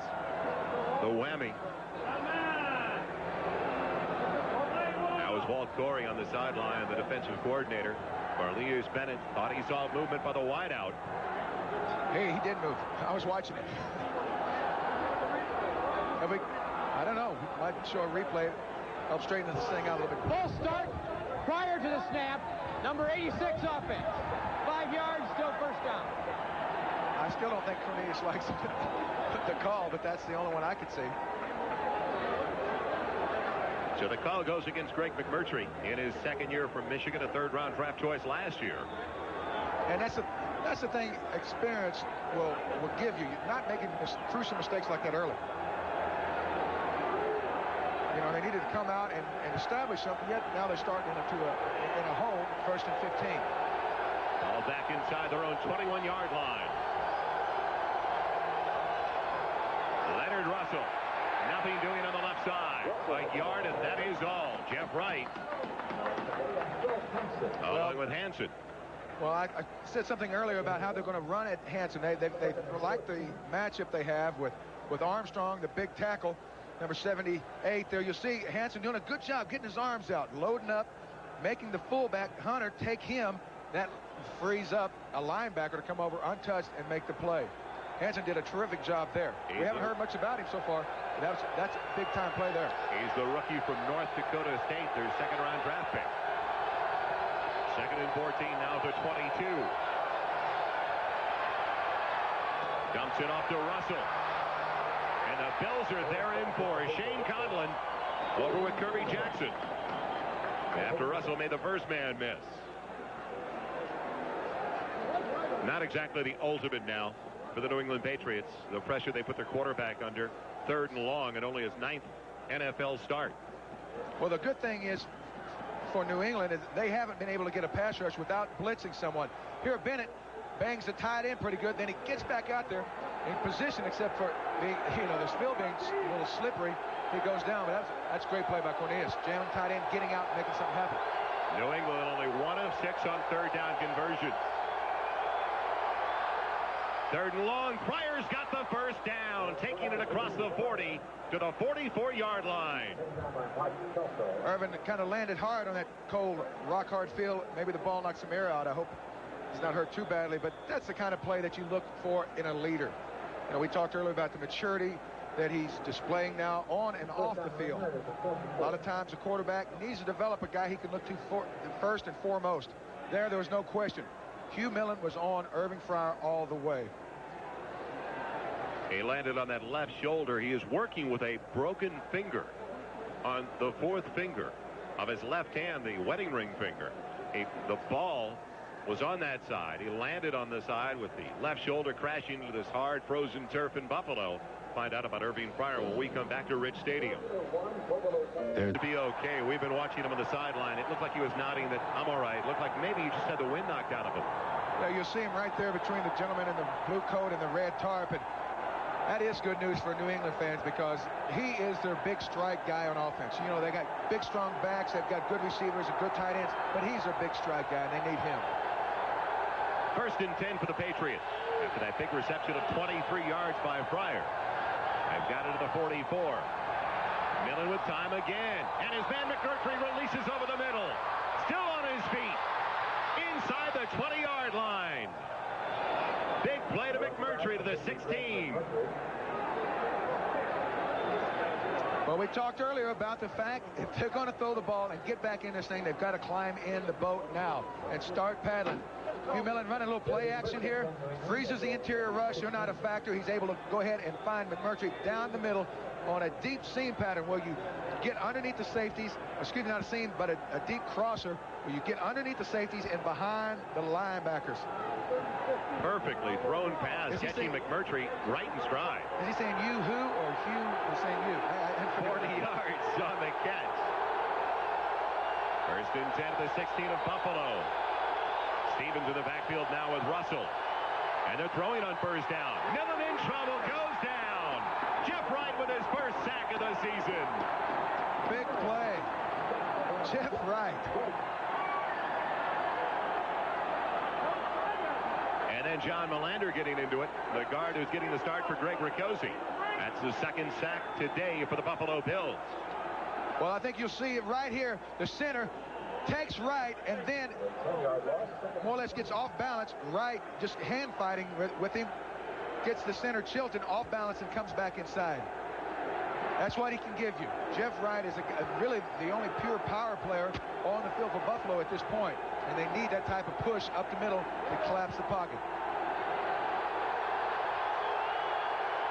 Second and long. Second and 20. A loss of 10 yards. Three wide receivers setting up for Millen. Inside give to John Stevens. And he's tripped up. Crossing the 22. Near the 21. Leonard Smith got him. Leonard Smith had him in a kind of a spy technique where he was just in the backfield watching him.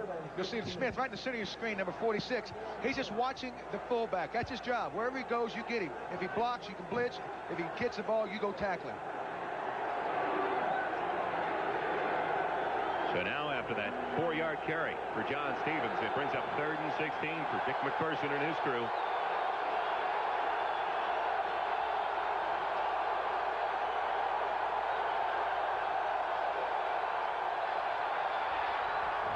Millen into the end zone and out of the reach of Timpson as Chris Hale was defending. Well, that was great coverage by Buffalo.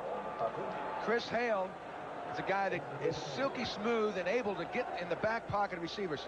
Certain people like to do different things. Here his technique is get a jam on him, then you'll see him run right in his left hip pocket, kind of put his hand on there to make sure you know where he's at, look back at the quarterback and play the ball. You can't draw it up any better than that, Joel. Talked to Chris Hale yesterday, the former USC Trojan. Not a great prognosticator. He thought the Trojans would win by 10 over Cal. It's a good thing he's got a job out here playing today. Jason Staurovsky has accounted for the only points of the day. Now he tries a 39-yarder, and he's got it. Flag is down on the play, though. Flag on the play. Nate Odom's complaining. It looks like it may be against Buffalo. Was it a late hit? A personal foul coming up. Odoms could have ran into the kicker.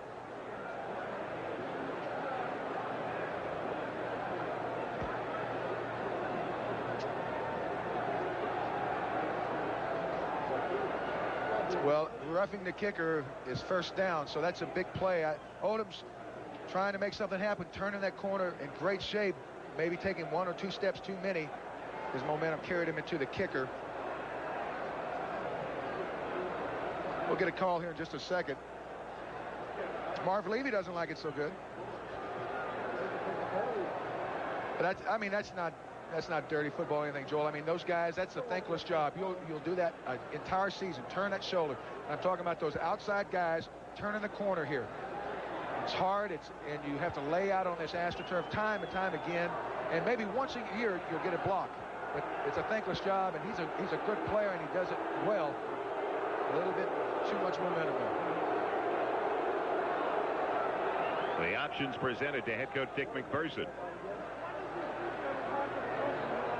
As Hugh Millen comes over from the sideline. And they'll take the points off the board. Automatic first down. So the offense is back out. It's a 13-3 lead. They take the points off the board, and the offense back out 1st and 10 deep in Buffalo territory. You talk about big breaks of the game. So far, there's been 2 up until this point. I think the fumble by Russell, the big catch by Andre Reed, and now this one. So, you know, each game's going to have maybe 5 or 6 big plays. When New England just was the first this is the first one they've been able to receive. The other two have went against him. And now the crowd into it. Hugh Millen told us yesterday, though, they were ready for the crowd with hand signals. He will call check with me's and change plays with hand signals to his receivers down the line. But a few times today I've seen certain things in the defense. If I was a quarterback, I would try to attack, and they're not able to implement a complete change of play. They've only got a couple that they can go to. So we'll see what Hugh does here. They can get a first down because it's 1st and 10 outside the 11. Leonard Russell knocked out of the backfield. Bill Hansen, the rookie from North Dakota State. He told us yesterday, biggest crowd he played in front of at North Dakota State was about 20,000. He says, that's not the big difference, though. It's the huge body across from me. He says the big guys. You'll see him at the top of your screen, unblocked, number 90, coming in there. Now, here's a big kid they really like. He's split high. He's able to rush the passer. What he needs to develop is that strength in the upper body to handle these 310, 20-pound offensive tackles. He's unblocked there, but a guy that has that kind of speed at 265 pounds coming down from the outside, you've got to play him and let him get stronger as he plays. Loss of 2 yards on the carry. Millen in and out of the hands of McMurtry. He had it for a moment down to the 2-yard line. Well, Kirby Jackson defending. Great throw, Joel. So critical for quarterbacks to know where to throw the ball down in the end zone. And, you know, we talk to quarterbacks each and every week. But the thing is, you've got to throw the ball not only where your receiver can catch it, but where the defensive guy cannot get to it. There, that was a good throw, a ball that should have been caught. Lucky that the Hurts 10-minute ticker. Jets with a touchdown pass to Burkett. Lead Green Bay by 7. And a critical 3rd down. Don't forget the Patriots. And they had to. They took points off the board with an opportunity to get 6. Now it's 3rd and a dozen. Outside the 13-yard line. Movement by Millen. And the play is whistled dead. It looked like Millen jumped early. False start prior to the snap. Number 7.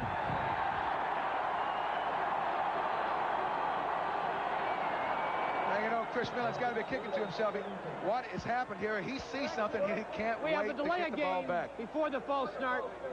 On the offense, 5 yards, still 3rd down. Well, that's why I wanted to rush the snap. Well, a lot of times those quarterbacks, they'll see something and their mind goes into like a hyper war drive, and they can't wait for the ball to get to them so they can attack the defense. And, you know, this guy is so intelligent, very, very bright guy. But a lot of times you get a little bit too smart and you make little dumb mistakes like that. Well, the last thing you want to do is get the fans involved in Buffalo. That's exactly what's happened after the penalty of roughing the kicker. 3rd and 17. Millen into the corner for Fryer. Can't come up. Can't get it. Just a bit underthrown by Millen.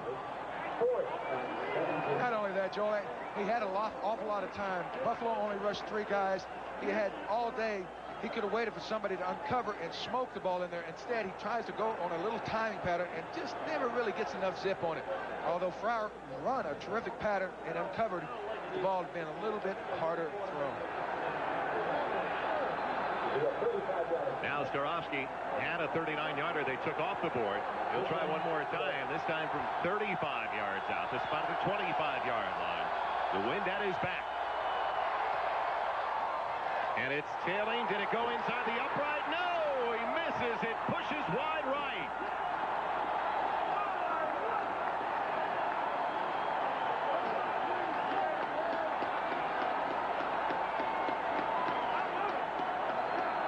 ...35-yard field goal try fails for Staurovsky and the Patriots. NBC next Saturday, the Volunteers of Tennessee, who had a big day offensively yesterday against Memphis State and Notre Dame with a shutout of Navy. Match up the Volunteers of the Fighting Irish next Saturday, all starting at 1 o'clock Eastern. It doesn't look good. Not good. It's trying to snow right now in Buffalo. Hold off just an hour. 1st and 10 at the 20. Thurman Thomas getting the block to the outside. And he's near a first down. Nice block of the linebacker, Vincent Brown. Got Thomas. That 9-yard gain. Joel, you know, there's an awful lot said about Jim Kelly and the skill people, Thomas, Lott. I can't believe that this offensive line is not getting more credit. I can't believe some of the plays that they are able to pull off. Here you'll see Davis, 65, turn and still on the end. Then Ballard, the right tackle, comes and kicks the outside linebacker out. Thomas has the first down on 2nd and a yard. He's out to the 33, close to the 34. Well, I tell you what, Joel, even you with those little pipe cleaner arms could make a few yards behind this group. I've been in the weight room, buddy. Spend some more time. No, Joel, they look good to me. Pressure coming on Kelly, and it's complete to Andre Reed. What a catch! Talk about fingertip control. Inside the 40 to the 38.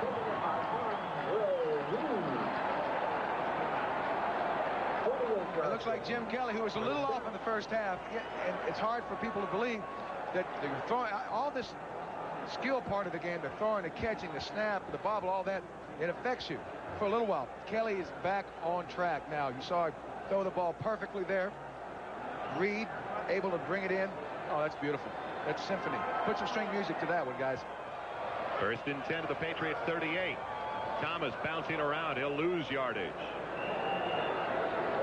The offensive line for the Bills, Wolford, Richard, Hull, Davis, and Ballard, one of the best in the NFL. We spent time yesterday, Dan, in particular with Ken Hull and Will Wolford. They told us about one of the times that you got in the backfield for a sack when the Bears matched up with the Buffalo Bills. We'll continue that story in just a second. Will Wolford was pretty emphatic about it along with Ken Hull. I don't know about the validity of the story I'm going to hear, Joe. 2nd and 11. Kelly throws it away.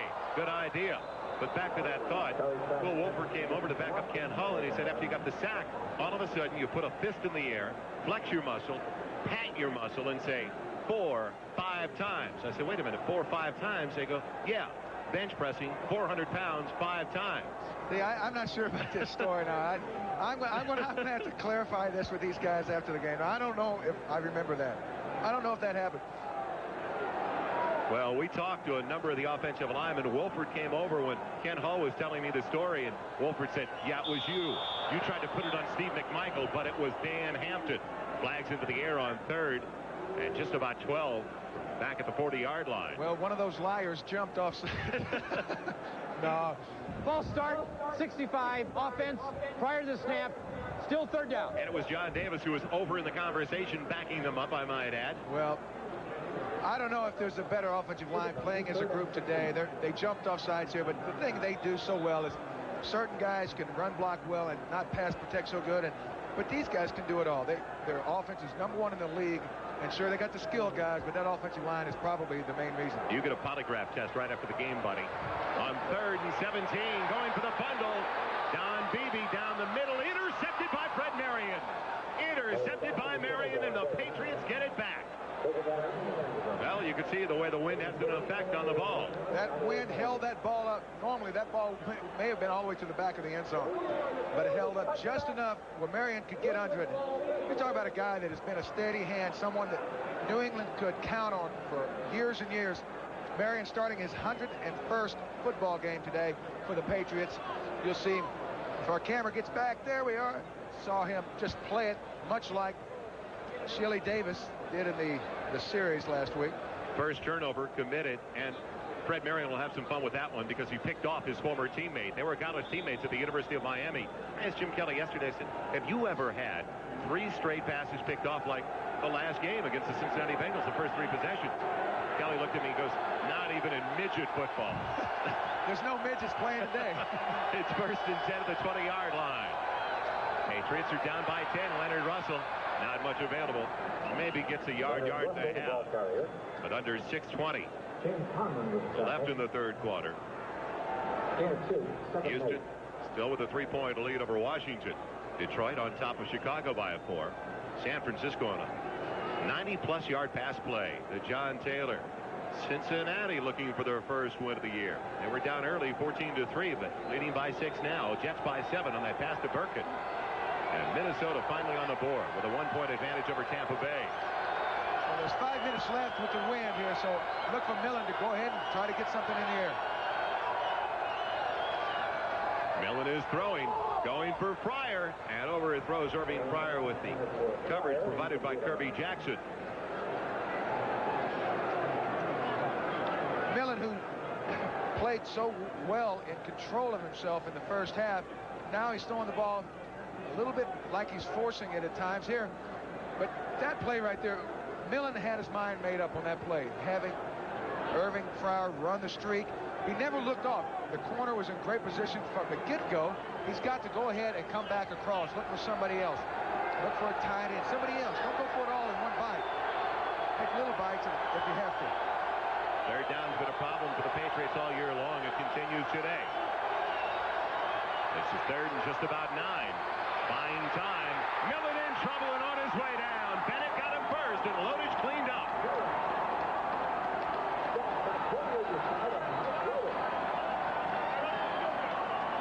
That's one way to stay warm. I couldn't do that when I was helping. Bennett, that's not something that you look for in linebackers. You've got to have a wild look in their eye, but not only that, you'll see Bennett cut at the line of scrimmage when the quarterback rolls away. He doesn't stay down. He gets up, and he arrives at the ball carrier, or the quarterback in this case, in a bad mood. That's what makes Cornelius Bennett one of the best in the business. Sean McCarthy punting from the back line of his end zone to Al Edwards. He does have the wind at his back and gets it to turn over the head of Edwards. It takes a New England bounce. This could go forever. Unbelievable.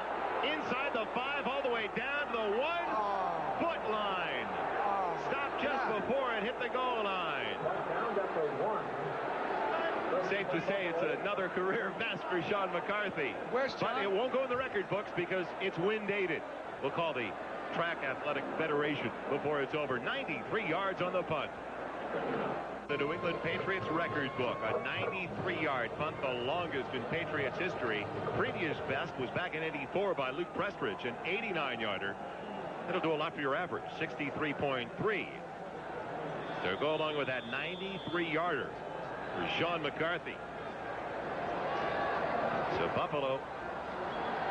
I think New England has to make a big play to climb back in this thing, and it sounds trite, but Buffalo is in control. And this is the place. If you're New England, you've got to make something happen down here. Thomas from out of the end zone across the 2 to the 3. So a couple of yards on the carry for Thurman Thomas. We'll be right back to Buffalo. Let's check in, though, with Bob Costas. All right, Joel, after trailing 14-3 at home at one point, Boomer Esiason has brought the Bengals back. The pump fake and then the throw to Eddie Brown, wide open for the 34-yard touchdown in pursuit of their first win. The 0-8 Bengals lead the 4-4 Browns 20-14 in the third. Thank you, Bob. And on second and long, another run for Thurman Thomas, and not much available up the middle. Garen Vera's there, stopping the running back near the 5-yard line. Well, Freddie Smerlis is in there on the nose, number 76, and you got to think he'd like to make a big play down here. You'll see him right there in the center of the screen. Now, he gets scoop blocked by Davis, the right guard, but it's smart. He turns and flattens out, goes down the line of scrimmage, and hits Thomas, holding him to virtually no gain. Big third down for the New England defense. And they make Buffalo punt up their own zone. Down to Thurman Thomas, and he got him in the backfield. Got him near the goal line. That was Vincent Brown. What I'm talking about, Joel, is a lot of times in a situation like this, the defense feels like, hey, we've got to make something happen. There, he ran through and almost got a safety for New England. That's a big-time play. Here, Thomas takes it on the counter, and that's a very dangerous play. Brown ran through. I mean, he's just a step away from a 2-point safety, so you've got to have an awful lot of confidence in your line, but I don't care who you are. That's a tricky play down on your own goal line. And now Chris Moore will be punting into that stiff breeze of about 25 to 30 miles an hour. Jerome Henderson has it sail over his head. He'll retrieve it back near the 45. And he's in no man's land now. Big play for the special teams, and Chris Moore as Steve Tasker was the first one down. 53 yards on that punt for Moore.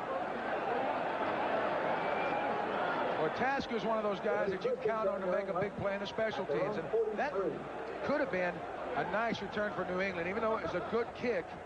But you count on your coverage in a place, in a situation like that. You kind of feel like they have got to go down and make something happen too. And Buffalo's special teams are getting better and better. all the time. Well, Friday night marked the opening of the NBA season. Coming up next, join NBC for NBA Inside Stuff, a preview of '92. Entertaining look ahead at the brand new season. Can Michael and the Bulls repeat? Will the Trailblazers break through as the snow starts to break through in Buffalo? That's Inside Stuff preview coming up on NBC. First and 10 for the 42. Leonard Russell across the 45 to the 46 for 4.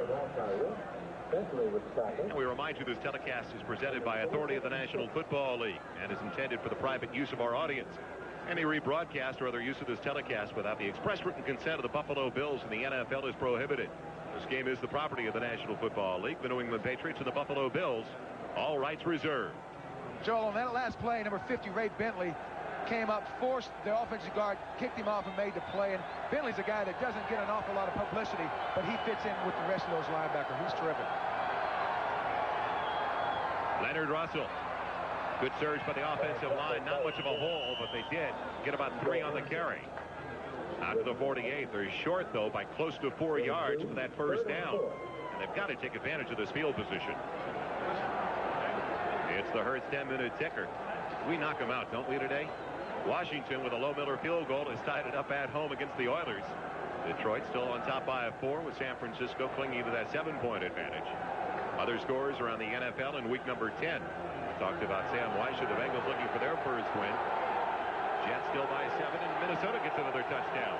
Well, the 2-minute ticker's on Hugh Millen. He's only got less than 2 minutes to throw the ball if he's going to throw it. 3rd and 4. Millen with time. And out of the reach of Marv, Cook is tied in. It would have been enough for the first down. Instead, the Patriots will have to punt it away.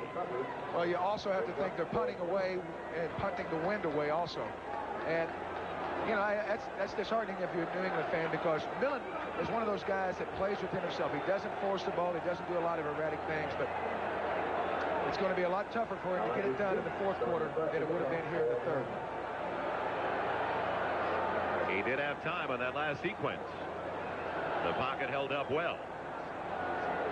A lot of times you wait a little too long. You've got to see it and throw it right now. You can't be second-guessing yourself. And it looks like maybe that's what he did. Well, we know one thing. McCarthy can't kick a 93-yarder this time.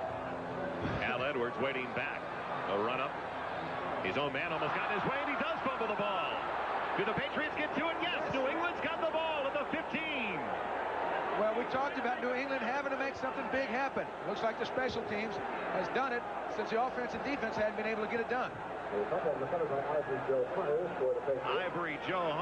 Ivy Joe Hunter comes up with the ball on the special teams fumble recovery.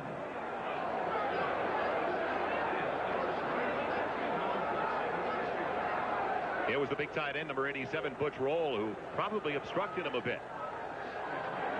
Well, any way you want to slice it, that slices off a pretty good opportunity for Hugh Millen. He probably went to the sidelines thinking to himself, hey, I won't get another chance with the win. Now, boom, quick, all of a sudden, you get a turnover. Now you're down at the 16-yard line, 1st and go. But this is where they need to score. They have very few more chances. He's got to make this one work. Play action. Millen has all day. And he's got Leonard Russell diving inside the 10, close to the 6-yard line. This is the first time today that New England has started a drive inside Buffalo territory.